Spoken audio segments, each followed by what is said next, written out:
One of the greatest joys of cinema is the feeling you get when you know you've just experienced something special. You don't always know, at least not right away, what it is that made this experience so special for you. All you know is that feeling in your gut, that tingling sensation on the back of your neck, your utter elation that is caused by moving pictures on a screen. I am by no means a critic or film connoisseur, so when I talk about these types of things, I know that I am out of my depth. But as a film lover, I feel that I really can speak to my love of movies and my love of what they do for me. So, let's talk about Drive.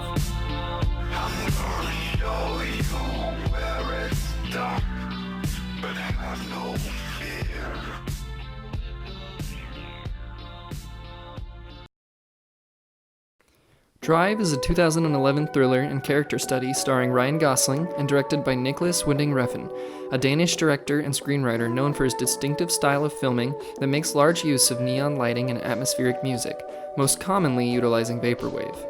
In fact, his latest film is aptly named The Neon Demon. I don't know if anything could be as on-brand as that.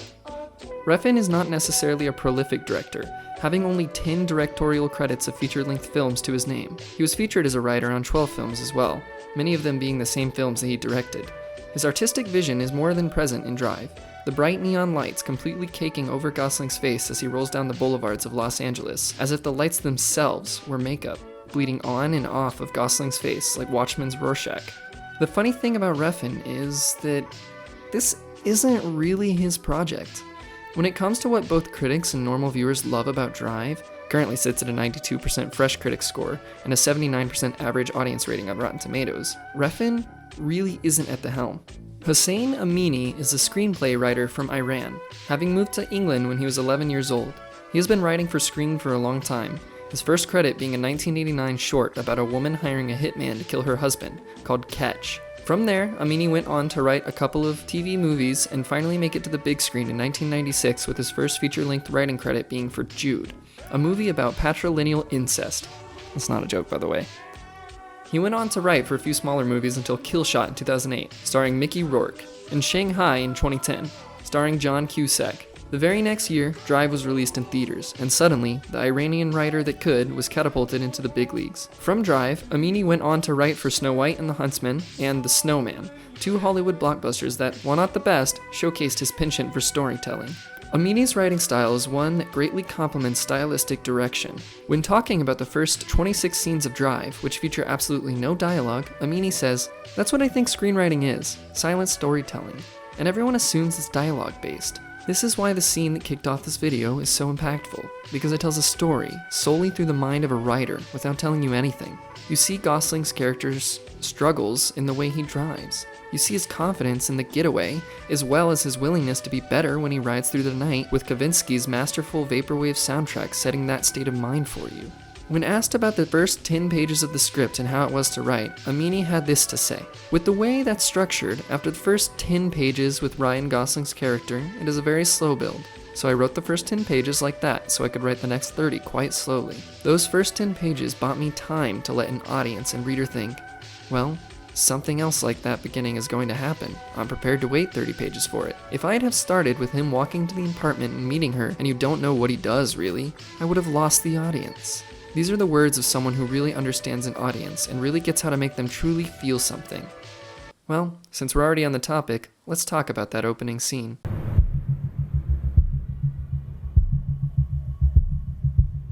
There's 100,000 streets in this city. You don't need to know the route. You give me a time and a place, I give you a 5-minute window. Anything happens in that 5 minutes and I'm yours. No matter what. Anything happens a minute either side of that, and you're on your own. Do you understand? Good. And you won't be able to reach me on this phone again.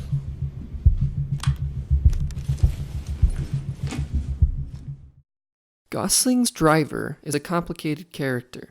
He is objectively not a good person, at least with the limited knowledge we have of him when the movie kicks off. We see him helping career criminals escape after a robbery. What kind of hero helps out criminals? Are we supposed to be rooting for this guy? Obviously you want him to pull off the escape. You want a full movie after all, and what fun would it be if he got caught, right? This scene sets up the driver as a methodical guy, someone who religiously keeps to a time frame in order to succeed. He has his watch facing towards him at all times, so that he can check it with his hands on the wheel. He pulls into the parking garage right after the basketball game ends, so that he can park and easily get lost in the crowd. Okay, you say.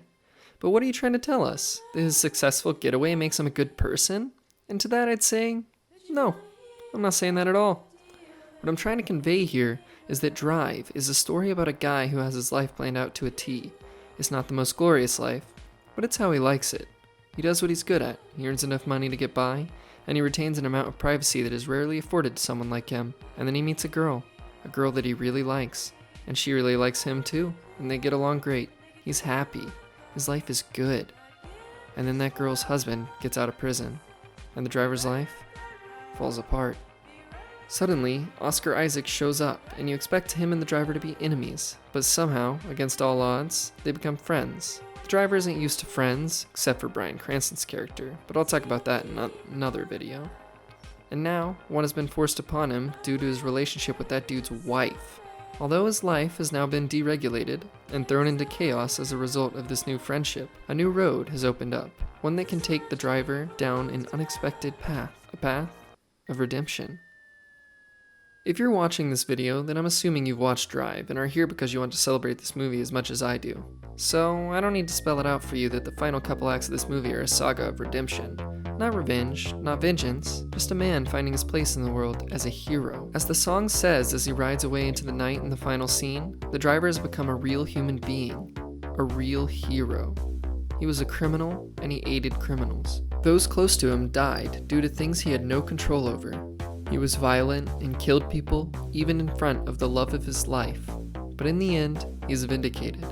He's finally redeemed. As he holds his bloody stomach, a real hero fades in. It suddenly doesn't matter what happened before. He saved lives and avenged a fallen friend. Not in the name of vengeance, but in the plight of being a good person.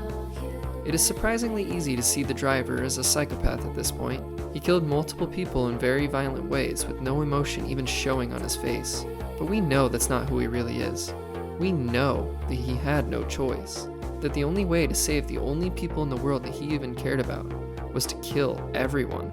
That's not an easy truth for a viewer to accept. We want to cheer for him. We want him to win, but we can't entirely endorse what he's doing. We see in the little moments that the driver doesn't love who he is and what he's become. The fact that he cares for Irene and Benicio in the first place is because of them. He sees them as a way out, even if only temporary. In the end, they literally become his way out.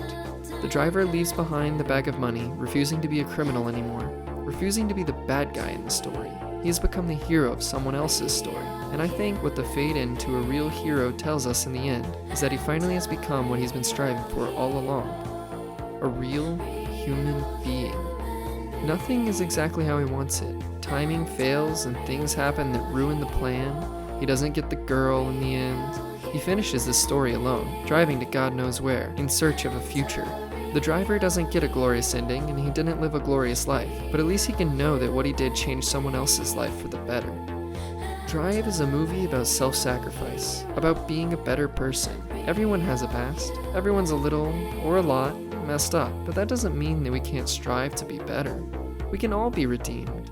And through the vision of Hossein Amini and his composite work with Nicholas Winding Refn, we're able to see what it means to truly be redeemed. I saw Drive for the first time after downloading it on my phone and watching it on a flight in 2018 using crappy $10 earphones that I bought from one of the airport newsstands. Since then, I've watched it on as big of a TV as I could find so that I could actually experience it how it was meant to be seen.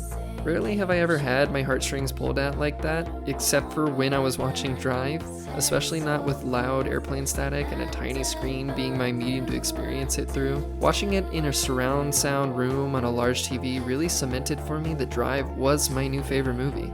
It's been a tough few years for me, honestly, emotionally and mentally, and Drive was something that really resonated with me when I first saw it, and continues to resonate with me in everyday life. I don't think this movie is talked about enough, and I really do think that this movie features Ryan Gosling's greatest acting performance. I didn't want this video to get too scattered, and I didn't want to go off on too many tangents, so I couldn't get to everything I wanted to talk about here. But I'm planning on releasing more videos like this in the future, and hopefully revisiting Drive as soon as possible. Maybe focusing on different aspects of the film, such as the music, which is astoundingly good. This movie introduced me to Vaporwave, and now I'm obsessed with it. It's fantastic studying music and incredibly atmospheric. In fact, I listened to Vaporwave for the entire time that it took for me to write and proofread the script for this video, and you've been listening to it throughout this entire thing. Anyway, thanks so much for watching. Feel free to click like and subscribe. I want to release more of these videos and just do a lot more stuff with my YouTube channel, so I'm going to be really pouring a lot more energy into it in the coming weeks. Thanks again for watching.